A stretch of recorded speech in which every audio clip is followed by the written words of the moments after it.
It was supposed to be a clean break. No drama. No shade. No confusion. Just peace. A quiet exit from royal life for Prince Harry and Meghan Markle. Titles intact, but tucked away like an old souvenir. At least, that's what Queen Elizabeth intended back in 2020 during that icy Sandringham showdown. But fast forward to now. Meghan's Instagram has become a palace headache. A PR grenade. Maybe even the final straw. Let's rewind. Everyone remembers the official royal line. Harry and Meghan could keep their Her Royal Highness styles, but couldn't use them. Not on LinkedIn. Not in business. Not on fancy monogrammed gift baskets sent to podcast hosts. The late Queen made it crystal clear. You can't have your royal cake and eat it on Spotify. But Meghan? She tested that boundary like a toddler pushing bedtime. It started small. A reposted message from Ukraine's vice president. Harmless at first. Except it opened with Your Royal Highness. Then came the podcast backdrop. Viewers spotted her with compliments of Her Royal Highness the Duchess of Sussex card, sitting proudly on screen. That wasn't an accident. That was a signal. Inside the palace, jaws dropped. One aide called it a middle finger to the monarchy. Another said Meghan knew exactly what she was doing. And here's where it gets icy. Prince William wasn't amused. Sources say he was livid. Not just because Meghan broke protocol, but because she broke his grandmother's trust. Elizabeth gave them an elegant exit. Meghan posted through it. Now William's done playing nice. Insiders say he's made a quiet decision, one that could redraw the royal map. When he becomes king, there will be no more Her Royal Highness.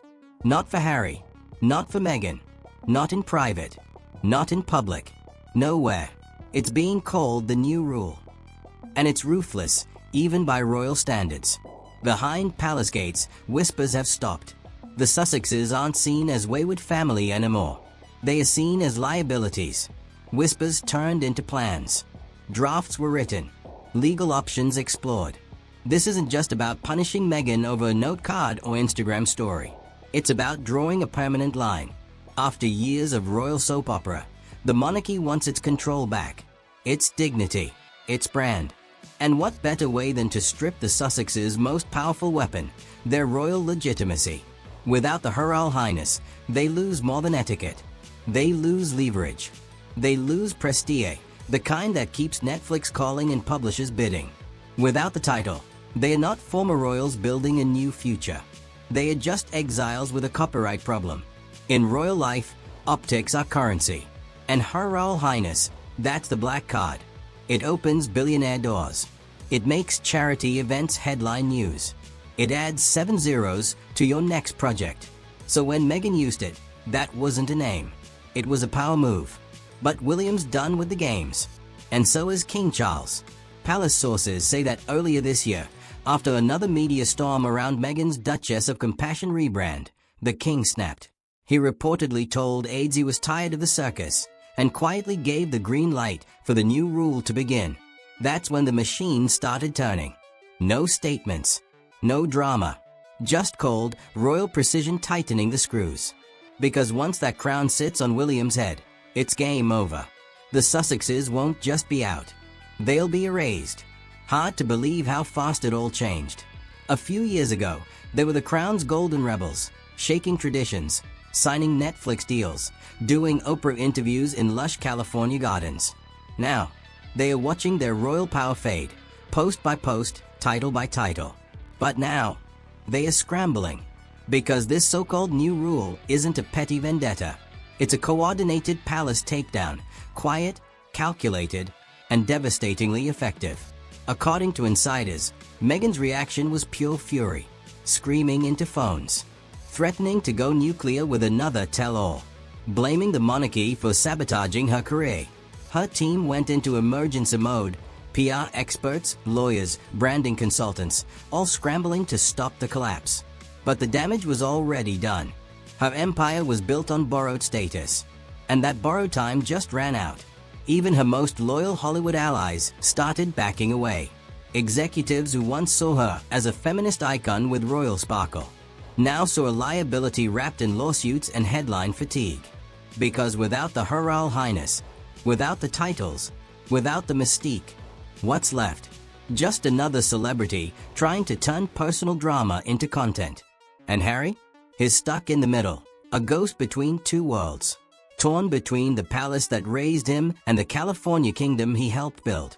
Reports say he's been reaching out to old friends in the UK. Some he hasn't spoken to in years.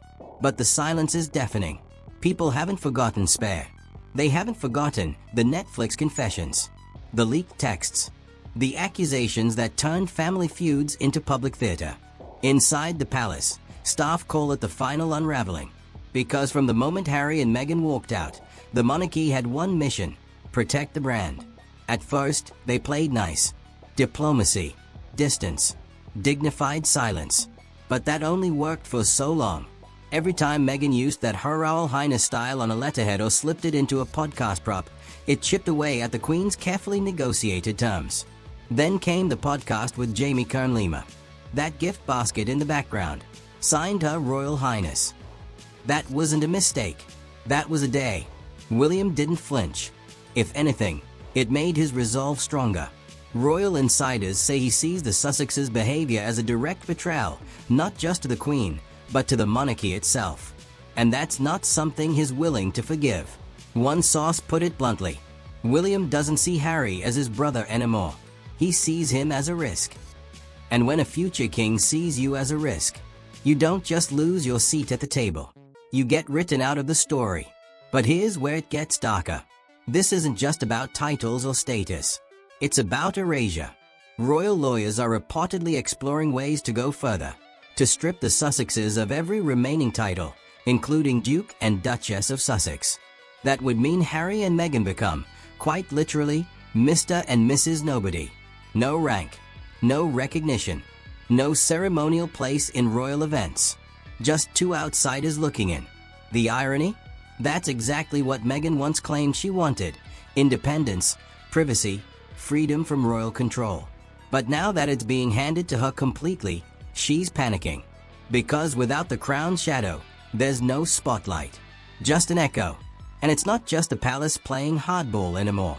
The British press, once obsessed with tracking her every outfit in flight, has turned hostile. Headlines mock her rebranding attempts. Tabloids splash words like irrelevant, fading, and desperate across glossy spreads.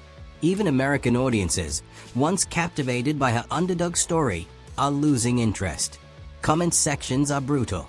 Late-night monologues, merciless. What's unfolding isn't just a royal feud. It's a reputational implosion. And if the rumors are true, the worst is still ahead. Because behind those velvet curtains, palace sources say one final move remains. And it could be the most brutal of all. The final move isn't symbolic. It's seismic. A legal team, handpicked by King Charles himself, is said to be preparing documents to initiate a complete revocation of all remaining Sussex titles. No Duke, no Duchess, no Her Royal Highness, nothing. Just Harry and Meghan Markle, private citizens with a controversial past and no royal protection. It's the nuclear option. And palace insiders insist it's no longer if, but when.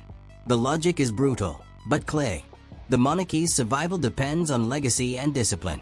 You can't tear down the palace walls and still wear its crown jewels. And Meghan's provocations, whether calculated or clueless, crossed a line the institution never meant to redraw.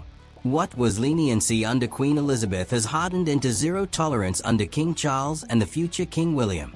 This isn't just about two people misusing titles. It's about setting a precedent. Because if Harry and Meghan get away with rebranding royalty for clicks and cash, what's to stop anyone else from doing the same? That's the real fear echoing through Buckingham's halls. Not scandal, imitation. The fam doesn't just trade in crowns and castles. It trades in control. So now, the monarchy is going full gladiator. Titles have become weapons. Legal boundaries, battle lines. And behind the scenes, the message is crystal clear. Defy the system, and the system will erase you. Meanwhile, Harry's attempts to mend fences have gone nowhere. His relationships with William and Charles? Beyond fractured. Not just strained, irreparable. The wounds from Spare still bleed. The Netflix digs still sting. And the ghost of Diana, so often invoked, so publicly paraded, feels less like a tribute and more like a wedge that won't come out. And Meghan? She's already pivoting. Sources say a new lifestyle brand is in the works. Glossy magazine covers rumored.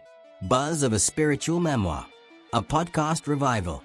Maybe even a wellness empire. But without the Sussex sparkle, without the royal angle, it all feels muted. Because love them or hate them, their entire aura was built on one thing. That fusion of Hollywood glam and Windsor heritage. Strip away the latter, and what's left is a brand with an identity crisis. Here's the real kicker. Meghan can't walk away from the title completely. She still signs cards as Duchess. Still lets press kits lean on the royal connection. Even now, with palace lawyers breathing down her neck, she clings to the remnants. It's not defiance, it's dependence. That's the tragedy buried beneath the headlines.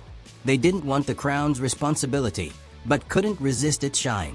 And in chasing the glow, without respecting the rules, they triggered the very thing they thought they'd escaped. There's no fairy tale ending here. No reconciliation. No balcony smiles beside the king. Just silence. Estrangement. A royal institution closing its gates. And a couple once hailed as modernizers, now fighting to stay relevant in a spotlight that no longer belongs to them. Back in London, the new rule has been quietly filed into palace record. A subtle line in the official ledger that erases a chapter without making a sound. The public may never see the paperwork, but the impact is already echoing across continents. The crown doesn't shout. It doesn't tweet. It doesn't need to. It simply endures. And in the end, that's what makes it so devastatingly effective. For Harry and Meghan, this wasn't just a fall from grace. It was a slow, deliberate erasure. Not by scandal, not by exile, but by the very institution they tried to outrun.